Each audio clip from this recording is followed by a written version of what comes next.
What do you think about between the two communities, Muslim and Jews? Which one concerns you more? Jews, for sure. Tell me why. More powerful. They're more powerful. So more powerful in a way, you're talking the fact that they have money, finance, Hollywood. Is that what you're yeah, they have more position in American society. And how do you think they got that? I think they got it because they are extremely connected. They're a transnational entity. You know, this is how the Rothschilds got started. Their superpower is that they live everywhere, and they have their Jewish identity supersedes their local identity. So a Jewish person in America or in Germany or in France or in the UK, they can all talk to each other and work together. Do you think that's a bad thing? Not in and of itself. It is detrimental for America, though. Is it detrimental, though? Because, you know, I'm a Syrian, right? Mm-hmm. And I wish Assyrians were more like this. Mm-hmm. And let me tell you why I relate to them. We don't have a country. Assyrians used to have a country. We used to be the first warriors. We were written about in the Bible. You read it all over the place. You know, the history we had, the things we invented. And then we became a little cocky. And God came in and was like, listen, man, relax, Assyrians. You ain't going to come and be the king of the jungle. It's me. And you hear the stories about that they built a tower to go all the way to the top because we are Assyrians and, you know. And then we failed. It's like, no, look at you now. No one knows who Assyrians are. You don't even have a country, right? We know the land in Iraq or wherever you are. You don't have it anymore. I think when a community becomes too cocky, the man upstairs is going to handle that himself, right?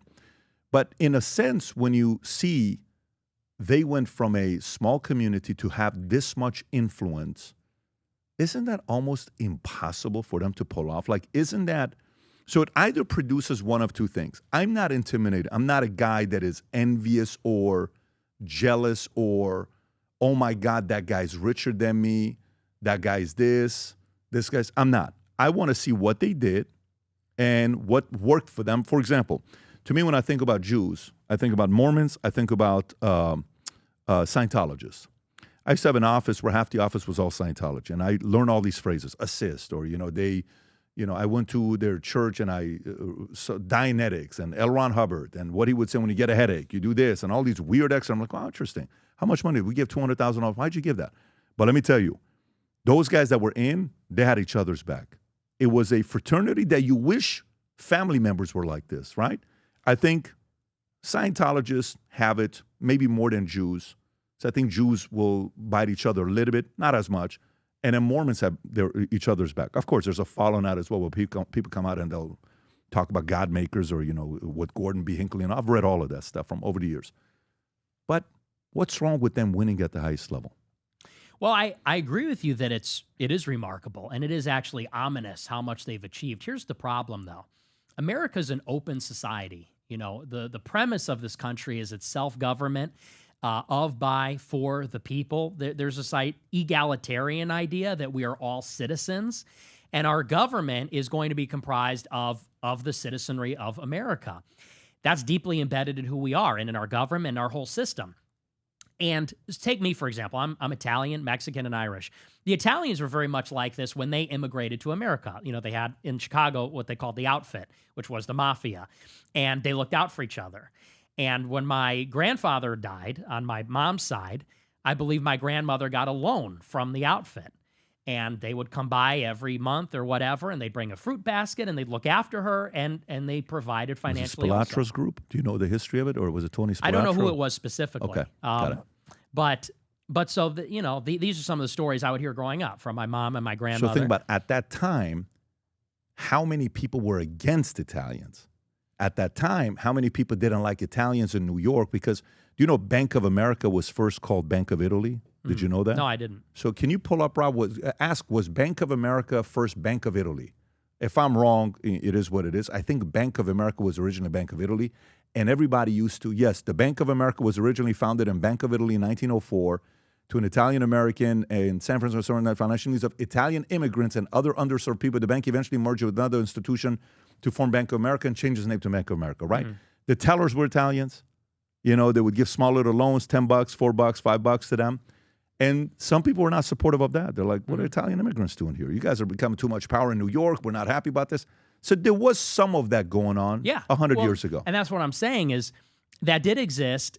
And then what happened eventually is that Italians assimilated. Eventually, these groups, these ethnic advocacy groups, were broken up, if you could call the outfit that, or the mob of New York, and then Italians assimilated. And when I grew up, I saw myself as American. I didn't see myself as Italian American. I just saw myself as American. And I think that, when you see Jewish people working together, I don't think there's anything wrong with that inherently. And I agree with you. It's like a superpower. It's actually admirable in some ways. They look out for each other. But if society becomes, American society in particular, a place where every group is ganging up, well, we're the whites, we're the blacks, we're the Jews, then I think what America is starts to come apart, and it turns into kind of like a bit of a politicized race war.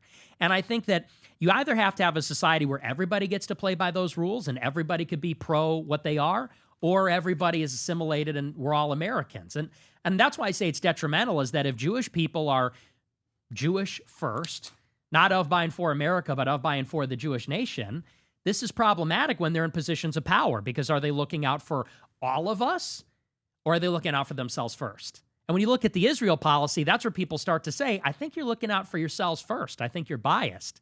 And unfortunately, you're using the public purse and American soldiers to fight your own battles. And that's the problem. It's not, I don't have hatred for them. I don't have a problem with them in themselves or even what they do. It's just that with our system, that doesn't work. You know what I would say to that as well? If they use the American soldiers in their advantage and all that other stuff. Okay. Who negotiated that deal? Some president negotiated that deal. Someone said yes to it, right? When they say, well, let me tell you, that person is afraid to platform this guy because he's afraid his donors are going to go and do this. And it's Israel's fault. No, it's not. It's the guy who runs it's not Israel's fault. What are you talking about? This guy sends me a message, AIPAC. I got a text, not a text, what do you call it in the X? A DM I get from AIPAC, okay? Hey, we'd like you to come to Israel. We'd like to invite you. I'm sure many people get that message, right? They send it. I said, I'm going to come with my pastor. I don't want you to pay for it. I'm going to pay for it. I want to bring my crew because I want to go see Jerusalem. You're not going to see me putting the what do they call it? The kippah. I'm not going to put that on. But guess what? I respect the culture, and I want to go to Gaza, and I would ask for some idea of protection, that if we can go to Gaza, show it to her. I want to see this stuff. I want to go with my pastor. First time around, I'm not going to take my kids. Maybe the second, third time, I'll take my kids. But to me, I don't put the onus on, like when a guy's like, that guy has slept with so many people, this, and the girl said yes. No, but you don't understand. He's a man whore. But the girl said yes. So is it Israel or is it the girl? Do you understand what point I'm trying to make here? Absolutely. So to me, it's kind of like, look, if you said Israel over Muslims, right? Mm-hmm. Which of the two do you think has been a bigger net positive to America? Oh, well, it has to be Israel, absolutely. Okay, so a part about that part. But, in terms of, I wouldn't say net positive. I would say in terms of raw, maybe like gross positive. Because they've had a lot of contributions culturally and even, in terms of art, literature, music, also scientifically. But it's difficult to say on that because I also think that there's quite a bit of a detriment. I think that the melting pot comes from the Jewish community. What do you mean by that? The idea of the melting pot, that comes from a Jewish playwright. Because Jewish people come to America, and like all immigrants, they say, well, we want America to be more welcoming. So they start to spin up these ideas that, well, America was never this country of white Christians. It's always been a melting pot for all immigrants. They want the country to be more open because that makes it more comfortable for them. It makes it more tolerant for them. But this has also made us more open and tolerant for Muslims, for example. We're bringing, who's been the biggest driver of like the Hart-Celler 65 Immigration Act? It was like the SPLC, which is run by Jewish lawyers. And so they're major drivers of mass migration. They're also major drivers of the pro-Israel politics, like the Iraq War. It was many Jewish journalists and pundits and advocates. Sure. So a point being is like when you calculate on net, and I agree with you, like I think there are a lot of people that are critical of Israel that are reluctant to acknowledge the good that Jews do. And I think that they're brilliant. Many of them are brilliant. So when I'm saying net positive, I'm talking jobs, economy, how often you hear about crime, what they do. Like if you have a choice between living in a city in Minnesota, Dearborn, and living in, I don't know what's the biggest city. What's the city that, Boca Raton, let's just say, right? If you have a choice between raising your family between Dearborn and Boca Raton, where do you choose? Boca Raton, Okay, of course, so the point is, like, they go to a place. And by the way, to me, if that was Muslims, guess what? I would say Muslims. But statistically, wherever they live, it's safer, things are nicer, things get better. I agree. And that is one part to measure where they're at. Now, do I see them overly aggressive? Do I see them the type that are going to use politicians and buy them like Marjorie Taylor Greene and other people are saying? 100%. Do I see them, they're going to be there in everyone's DM and email saying, hey, we'd love to support you. We'd love to bring you to Israel and, doing all that stuff? It's obvious. I'm seeing it myself, okay?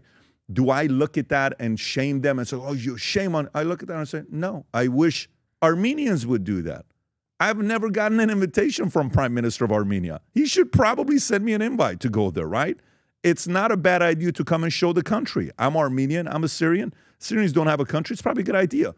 You don't see that. You wish others would do that. So for me, as much as when I go into that, by the way, I'll give you one other side that, Israel's going to be like, yeah. This other side to me is I actually do believe they leverage Mossad to get intel. I actually do believe they use blackmail. I actually do believe they do that. So, there's nothing going on with Epstein. No. Michael Wolff did a podcast with him 2 months ago. And when he was at Epstein's house, the 100 hours of recording that he has with him, I said, how many times was Ehud Barak there? Am I saying his name correctly? Or Barak? Ehud Barak. Ehud Barak. He said he was there many times. He saw Bill Gates there many times. Why would the former prime minister visit the guy 30-something times? Just because the conversations are great? That's a little bit suspect, right? So to me, I'll go there, but I'll go the other end. So what I'm trying to do, like if you're wondering what my role is here, okay? My role is I want to continue talking to you.